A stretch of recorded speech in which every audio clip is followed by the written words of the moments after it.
بسم اللہ الرحمن الرحیم وَلَقَدْ يَسَّرْنَا الْقُرْآنَ لِلذِّكْرِ فَهَلْ مِن مُّدَّكِرٍ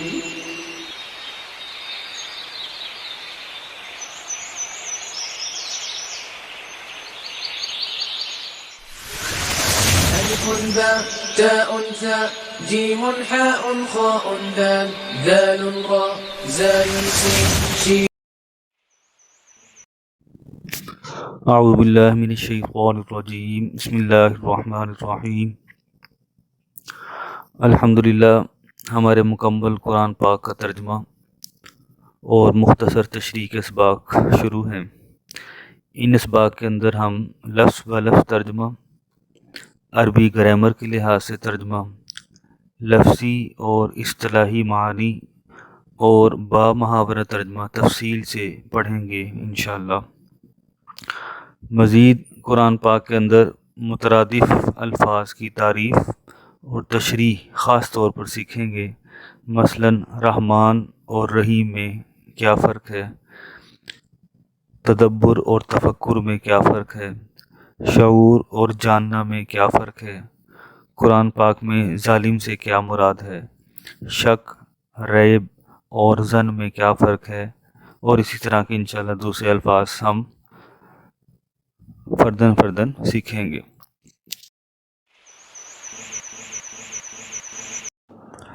اعوذ باللہ من الشیطان الرجیم بسم اللہ الرحمن الرحیم. ان اللہ لا یستحیی ان یضرب مثلا ما بعوضة فما فوقها فاما الذین آمنوا فیعلمون انہ الحق من ربهم واما الذین کفروا فیقولون ماذا اراد اللہ بہذا مثلا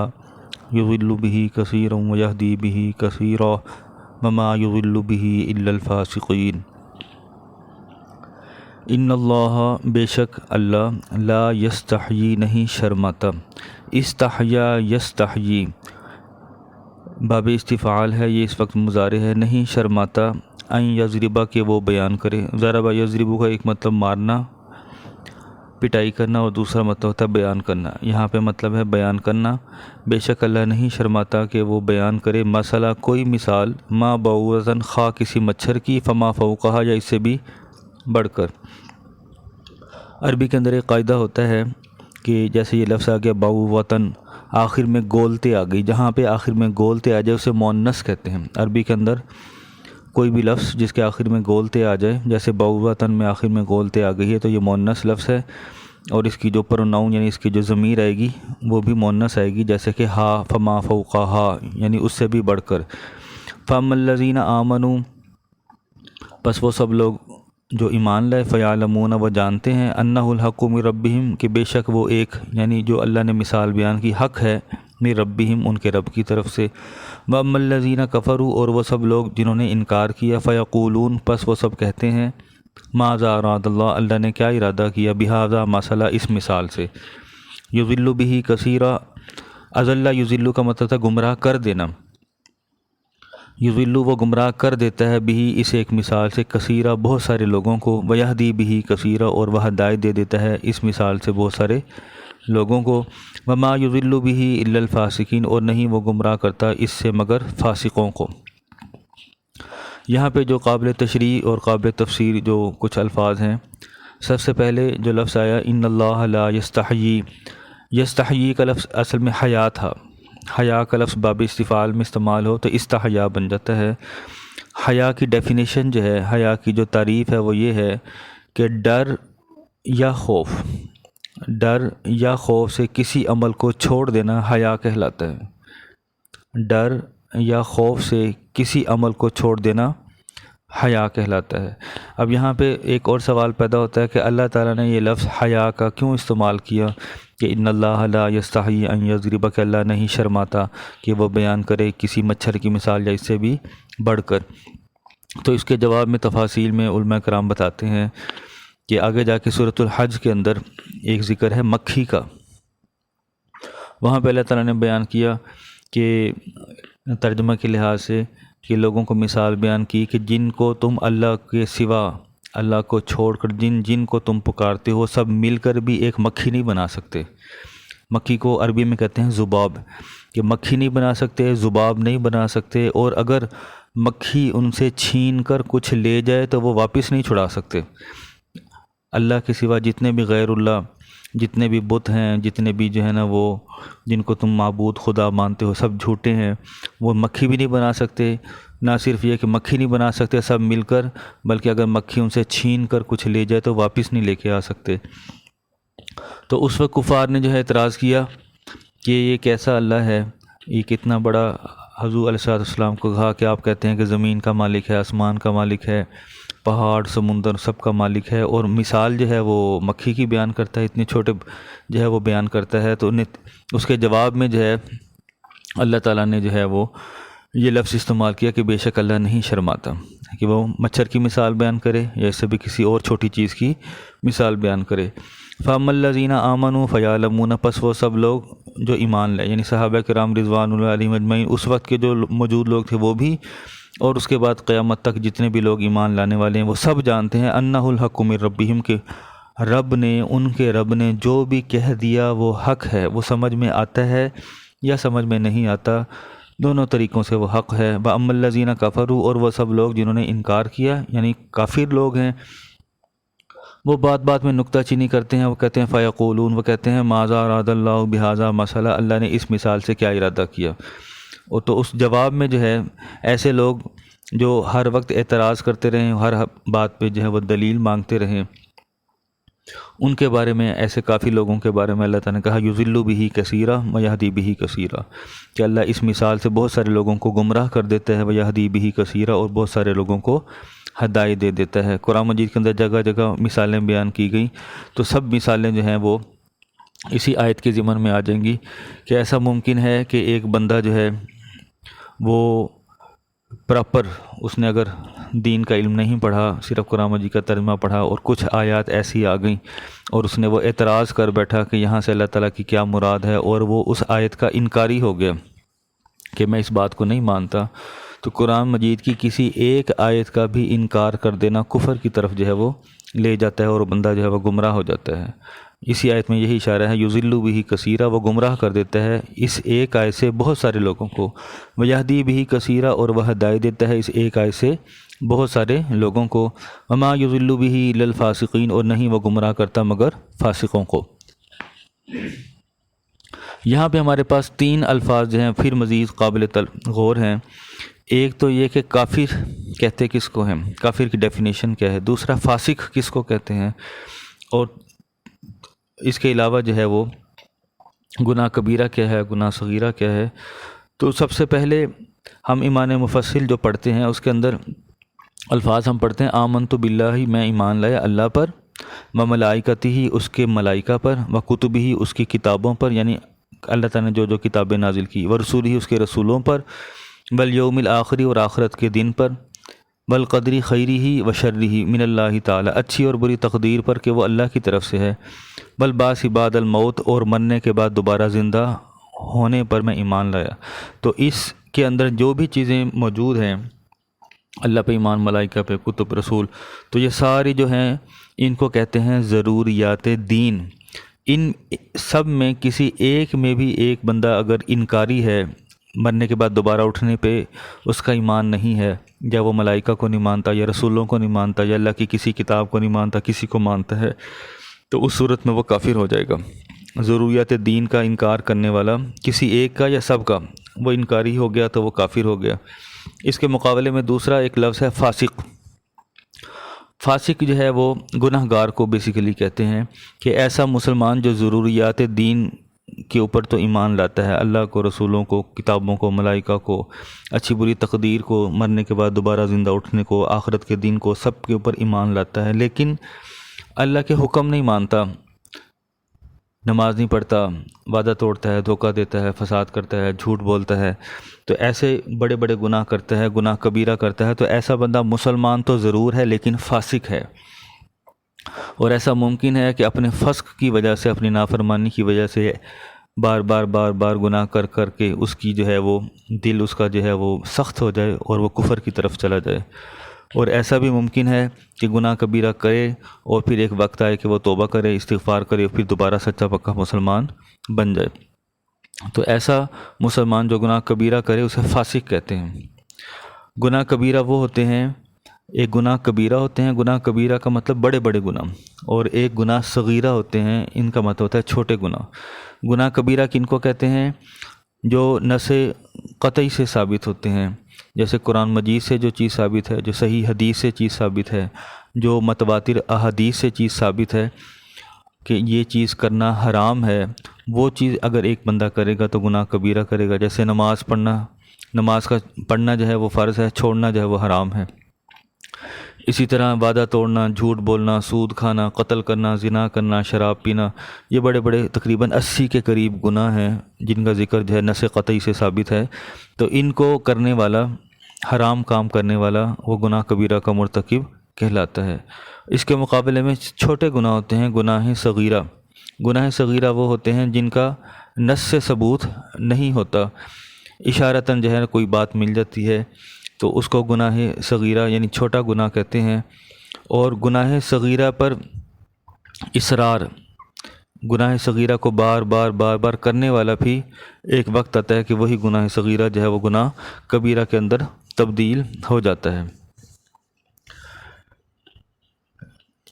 آگے ہے الذین ینقضون عہد اللہ من بعد میثاقہ ویقطعون ما امر اللہ بہ ان یوصل ویفسدون فی الارض اولئک هم الخاسرون۔ الذین ینقضون، وہ سب لوگ جو توڑ دیتے ہیں۔ نقض ینقض کا مطلب ہوتا ہے توڑ دینا۔ نقض اس نے توڑ دیا، ینقض وہ توڑ دیتا ہے، ینقضان وہ دونوں توڑ دیتے ہیں، ینقضون